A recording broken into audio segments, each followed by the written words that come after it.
Congresswoman Tulsi Gabbard, Democrat from Hawaii and former vice chair of the DNC, is with us now from Washington.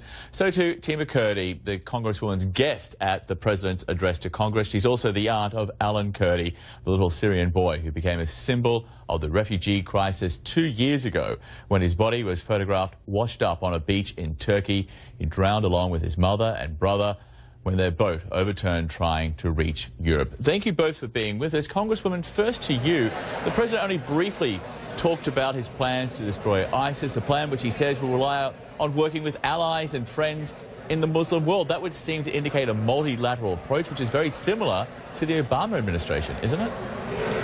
Well, thank you, John. You know, one thing that I had hoped President Trump would talk about was really a declaration to end of current U.S. policy, which has U.S. taxpayers paying for arms and money and other support for armed militants in Syria who are working directly with terrorist groups like al-Qaeda to overthrow the Syrian government. This is a policy of a counterproductive regime change war that has caused such devastation, tremendous loss of life and human suffering in Syria, this refugee crisis, and has actually worked to strengthen these terrorist groups like ISIS and al-Qaeda that we should be focusing all of our efforts working with partners to try to defeat. Well, Mrs. Kurdi, we're about to hear from the President when he will issue a new travel ban. This time it's believed that refugees from Syria will not be automatically rejected. Even so, when the President's talking about wanting to work with Muslim allies and friendly Muslim nations around the world, what impact will this temporary travel ban have? Honestly, it does hurt me a lot when I heard this about the indefinite ban for the Syrian refugees. All what I was thinking about my family and other Syrian people who lost their life trying to go somewhere safe. And,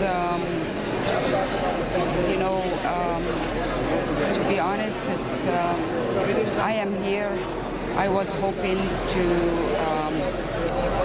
see President Trump to stop arming the terrorists, stop supporting regime change, and this policy who caused millions of the Syrian, my people, to flee their home. And no country wants them. So stop bombing their country, they don't come to yours. And Congresswoman, with regards to the President's plan, you want him to stop arming the rebel groups within Syria. You think that is doing more harm than good, but it does seem that the recommendations coming from the Pentagon would see the Kurdish fighters inside Syria being armed, possibly even sending more U.S. troops there. If that happens, what exactly will be the consequences? Well, first, it's important to make clear that there are two wars that we're waging right now in Syria. The first war is the war that I've spoken about. It's this counterproductive, illegal regime change war to overthrow the Syrian government, of which part of is that we are providing arms and support to militant groups that are directly working with al-Qaeda. This is what we should stop.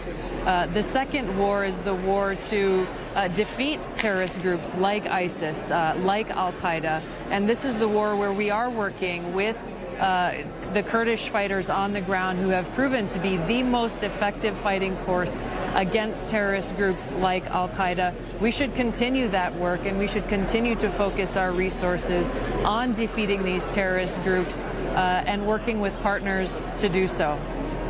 Mrs. Kurdi, you know, as somebody who is directly impacted, obviously, by the civil war in Syria, what do most people there want? Do they want the United States to continue to focus on regime change, or would they prefer more of a focus on ISIS? What's sort of the desire for the Syrian population at this point after such a long civil war?